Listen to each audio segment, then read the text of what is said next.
I want to talk to you about a few biblical principles that you and I need to really be using right now in the context of our world and in the context of just life in general.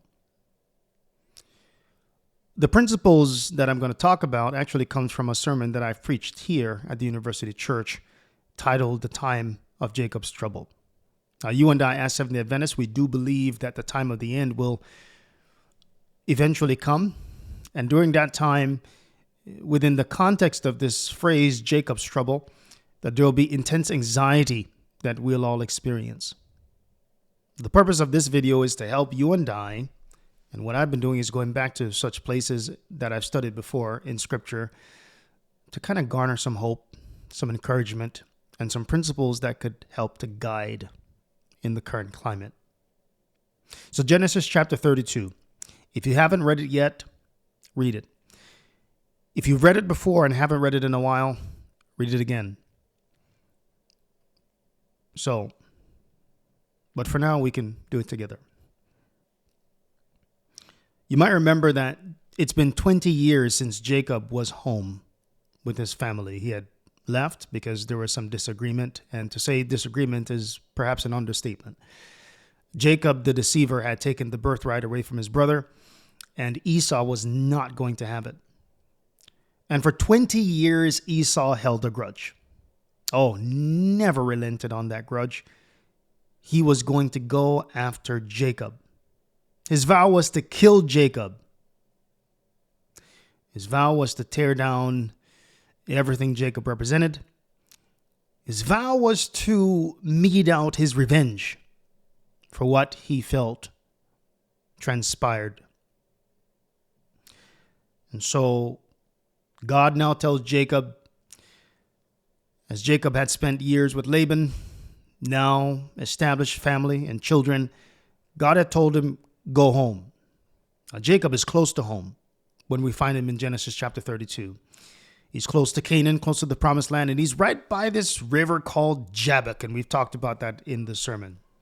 We talked about the fact that Jabbok is a place of anxiety, is a place of testing, and I believe that many Jacobs today are at that place, the place of testing.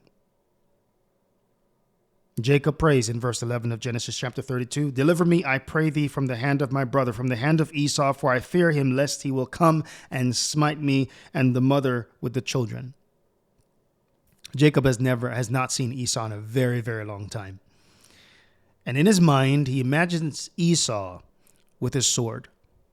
Man, that's a fearful thing to think, that someone who is a family member, a friend, someone you love and have cherished, give way to bitterness to the point where they're willing to strip you of all ounce of dignity. Now, Jacob understood in his moment of anxiety that this was not going to be an easy thing to process. But Esau was planning, but Jacob was praying. He prayed. He said, Lord, this deliverance business is up to you. You deliver me. And then we get progressively worse in the story, in the sense that Jacob tried his very best to come up with some reasonable solutions. And I'm not saying there's anything wrong with planning, but he certainly came up with perhaps some possible solutions he thought might have worked. And so he sent his gifts, and this is verses 13 through 23, to Esau, his brother, in an attempt to appease his anger. But the report had come back that the gifts didn't work, and Esau was still coming with 400 men. And that's because Jacob was still struggling to recognize that some problems cannot be solved by gift giving. Some problems can only be solved by God intervening. And God was waiting to do that. But God wasn't just planning to intervene in the life of Esau. He was planning to intervene in the life of Jacob too, because Jacob had issues. And so, Genesis 32, verse 24. We read these very sad words that might resonate with you. And Jacob was left alone. Have you ever felt alone? Have you ever felt that there are moments in your lives where The thoughts you have, you can't really share publicly. Have you ever felt alone to the point where you feel like no one will understand? Have you ever felt alone to the point where you thought, man, if only someone could call and check on me instead of me calling to tell them what I'm going through? Have you ever felt alone? I know I have. And there are times where I felt alone. They say ministry, leadership can be a lonely place. And it's really true. But being alone is not always a bad thing. Because sometimes not until we are alone not until we are alone do we find ourselves open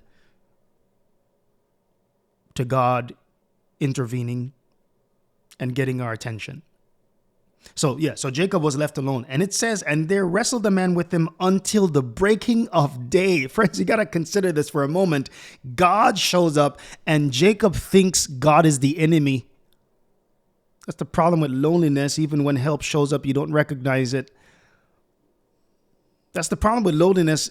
You even find yourself struggling with God in that process. And there are a lot of people, when you find yourself in a moment of intense anxiety, one of the things that suffers a lot is your own personal devotion, your own ability to pray, your ability to study the Word of God, your ability to come before Jesus and say, Lord, just as I am, without one plea. But Jacob was left alone. And when God showed up, Jacob was in wrestling mode. That's what Jabbok means. It's a place of wrestling. And Jacob lived up to its reputation. Wrestling. So he wrestled with God until the breaking of day. And now you got to consider this, friends. Wrestling. Well, no, wait a minute. Let me slow down. Wrestled with who? He wrestled with God until the breaking of day. Self is so strong that it takes God, and I think he does this out of his mercy, because if he wanted to, he could have obliterated Jacob, I believe. But out of his mercy, he wrestles slowly with us. A full day to get Jacob to a point of weakness. That's how strong self can be. Self can be so strong, it rises its ugly head in us, and it takes a while for God to get it out of us. Oh, man. And I'm so happy that God is so committed to the process of wrestling Jacob out of Jacob's. I'm happy that God is willing to wrestle Jermaine out of Jermaine, because sometimes Jermaine can be a problem. Me. You. All of us. We can get in a lot of trouble when self steps in the way. But in this moment of loneliness, Jacob is wrestling with God, and he's a man who's praying. And verse 25, when Jacob recognized that he prevailed not against, this is actually the one wrestling with Jacob, God, when he realized that he prevailed not against him, he touched the hollow of his thigh, and the hollow of Jacob's thigh was out of joint. God recognized in this moment that self was so strong that he had to wound Jacob in order to get Jacob to stop wrestling or slow down. Hurt feelings is not always a bad thing, because sometimes when we pray, we come before God and we say, Lord, hey, look, I am hurting right now and I need your help. But the amazing thing about this is God allows things to come into our lives so that we can actually pray that prayer, because the thing is, the pride that is in all of us, in the self-contained, in the sinful flesh, is so independent of God that when we finally find ourselves hurting, then it dawned on us, oh man, I haven't prayed about this yet. And my wife does this to me a lot of times when I find myself frustrated. And if you've ever been frustrated, you might know what I'm talking about. And there are good friends who do this too. You might have those friends in your life where you show up in your frustration and you're thinking, you're trying to figure out what else can I do to get this rectified. And there's inevitably always that person who asks that question, did you pray about it yet?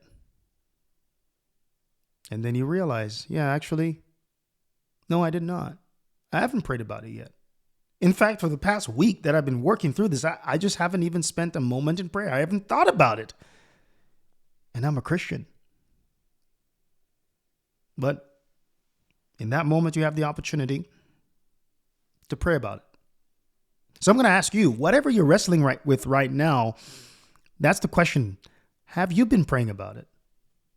Family? Have you prayed about it? Church? Have you prayed about it? Home? School? Your life? Future? Anxious about where you're going to go next, what you're going to do next? Have you prayed about it? But it's not just prayer, right? Because sometimes we think, well, if I pray about it, then I'll be fine, right?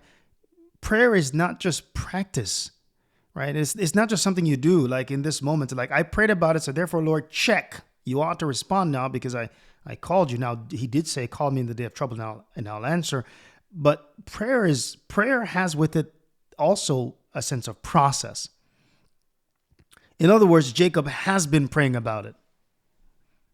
So he could have answered yes. He could have answered yes because verse 11, we read that he prayed. And he prayed multiple times in this story. But the thing with prayer is sometimes it takes us a while to surrender our will. And when you pray, friends, what happens a lot of times is your will is still alive when you get up off your knees. And I think that's why Jesus in the Garden of Gethsemane prayed 3 times. You remember, Father, let this cup pass. Nevertheless, not my will, but thine be done. He did not say that once. He said it a second time, and he said it a third time, because that's the struggle. The struggle of prayer is I have to come back to it often. And there are some situations that I have to consistently pray about, not just pray about it once. And that's the point I'm making. So have you prayed about it consistently? And have you petitioned the throne of God to the point where you become like a barnacle at the bottom of that boat? You're just stuck, and it's going to take a lot of force to remove you. And that's what I mean. When I say pray about something, I'm saying, have you been before the throne of God so much that it's going to take a lot of force to get you from that place? So when I say have you prayed about it, look at how you're being moved. If emotions get you out of that sense that God is in control, then you ought to pray again. If another situation that arises that reminds you of the current situation you're going through, then you ought to bow your knee again. In other words, prayer needs to be a response of reflex. It should be so ingrained in us that the first thing we do is actually pray. And the second thing we do is actually pray. And the third thing we do is actually pray. Martin Luther would say, I have so much to do in life that I have to spend the first, I forgot how many hours he said, 6 hours or something like that of the day in prayer. Sometimes the busyness of our schedules and the busyness of our planning remove from us really active, consistent, solid prayer. Having a solid prayer life. So anyway, so Jacob prays, wrestled with God. And then he finds himself in a moment where he finally recognizes who he's wrestling with. And this is the thing. Sometimes we think our problem is with Esau, but really, and we think we're wrestling with Esau, and our fears make us believe that, our feelings make us believe that, because we're terrified. And so we think, well, if this problem goes away, then I wouldn't be so terrified. But you have to recognize that, friends, ultimately what you're wrestling with is not flesh and blood. It's the powers, principalities, rulers of the darkness of this world, as Paul says in Ephesians. And so you have to realize that, friends, in order to win this battle, you're not going to wrestle with flesh and blood about it. The weapons of our warfare are not carnal. They're spiritual, and they're mighty through God, pulling down strongholds. So friends, you and I have to get to the point where we recognize, well, in order for me to solve the problem, the disagreement with Esau, and Esau could be anyone, anything. It could be a husband, it could be a wife, it could be the church, it could be a situation you experience, whatever the list is, you have to recognize that ultimately God is in full control and I'm going to go to his throne first. And when you go to his throne and you pray and you wrestle with him, and you say, God, look, Lord, verse 26, Jacob eventually changed his prayer. He said, Lord, after the Lord pleased with him, let me go, for the day breaketh. And he said, I will not let thee go, except thou bless me. Except thou bless me. I will not let you go. Man, have you gotten to the place in your life where you're so fixed on Jesus that you won't let him go? People right now, and it's quite frustrating, people right now are saying, well, I don't want to be a part of the church and whatever. I don't want to be, and I have good friends, mentors of mine who have left the church, and I was hurting over that. And I don't understand it. Because friends, if and I believe it to be very, very true, the Adventist church is a huge blessing in the world. And I'm not going anywhere. Jesus is going to guide this church straight through whatever it experiences. And so I'm at a place now where I'm like, God, I'm not going to let you go until you bless me. Now that word blessing, and I did a video with the Godding podcast where we talk about that word in Hebrew, that word barak, blessed, to kneel. And Jacob is actually asking God, and I love this word in this context, because that same concept of weight resting on somebody or something. You know, when you have a stack of paper on your desk, and you put that thing on your desk, and you know maybe the fan is blowing, the wind is blowing, and it might remove that thing off your desk, and you want it to be in place. What you do is you take a paperweight and you drop it right on top of it, and that paperweight holds it in place. And that's the same idea being conveyed. In other words, Jacob is saying, I want to be immovable, so therefore, God, put your weight on me. I'm tired of being moved around by all winds of doctrine. I'm tired of being moved around by all the things that are going on around me. I'm tired of being moved around by the emotional responses that I see. I'm tired of being moved around by everything in the world. I want to be solidly grounded in Jesus to the point where I just want to stay right here with you, Lord. So make sure you put your weight on me. Put that weight on me. And so that's my prayer these days. I'm like, God, put your weight on me. Help me to be fixed in your throne room. Put your divine weight on me so that way I don't move. The Sabbath has God's weight on it. God blessed the seventh day, and hallowed it. That's why the Sabbath is immovable. I don't care what you try, how you try it, you can't move it. So I want to be like the Sabbath, fixed. The weight of God fixed. The weight of God on me, so the way I'm not moved. The Apostle Paul uses a similar language, and I want to show you this briefly. And I know, I'm sorry, it's taking a bit longer to work through this with you, but I want you to see this in the book of Acts. The book of Acts, I love what the Apostle Paul says in the book of Acts, Acts chapter 21. And this is, by the way, at a time, Acts chapter 20, rather, at a time when the Apostle Paul was recognizing that the end of his life was close. Agabus, the prophet, had grabbed his belt and wrapped it around his hands and prophesied in the spirit that Paul was going bound to Jerusalem and possibly going to die. And Paul knew it, and the church knew it. And the church was really trying their very best to persuade Paul to reconsider.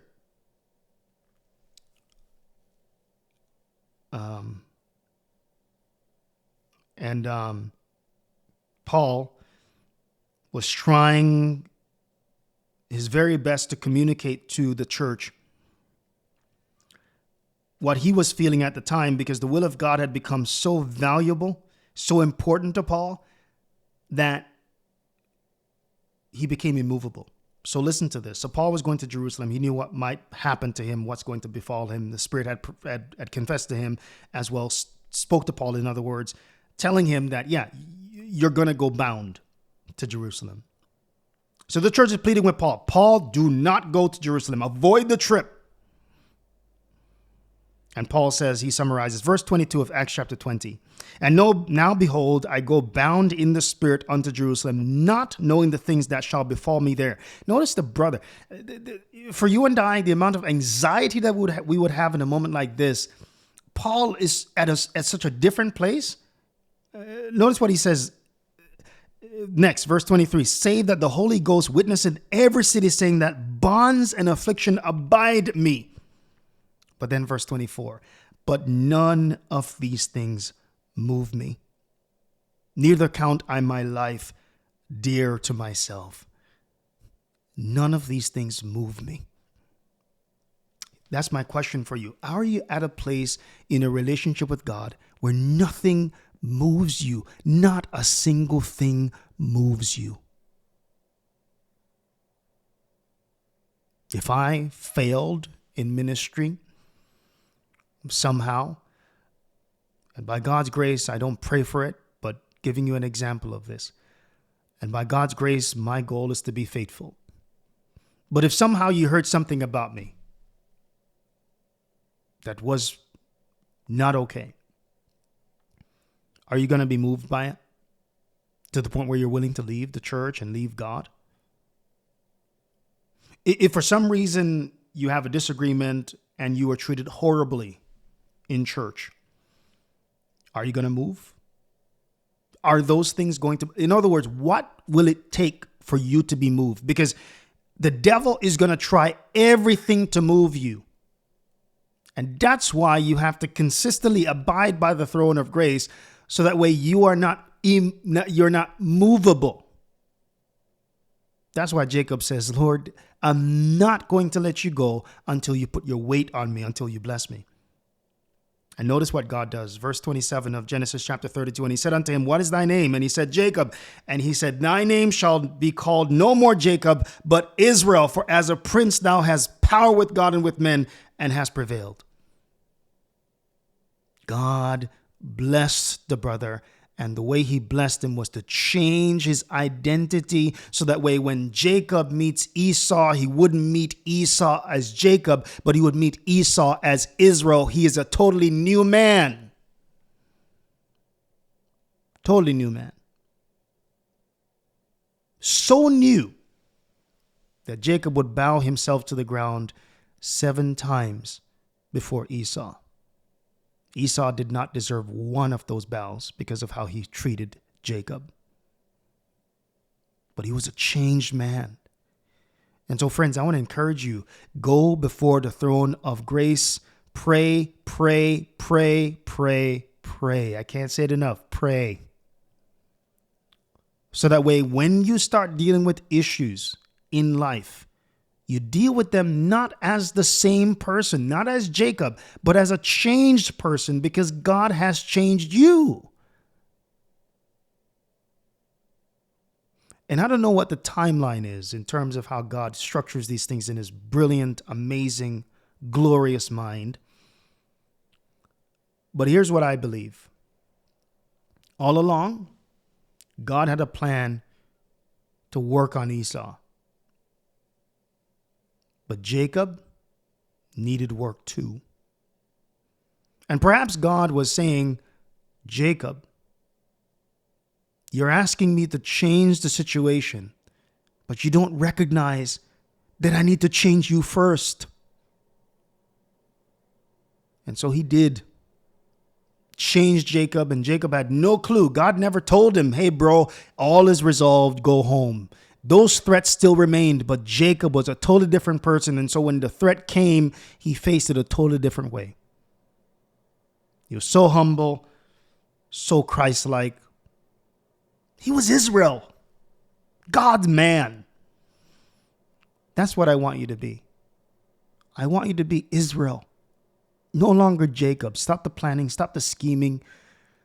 Go before the throne of God and say, hey, Lord, change me so that I can be like you when I have the opportunity to approach Esau.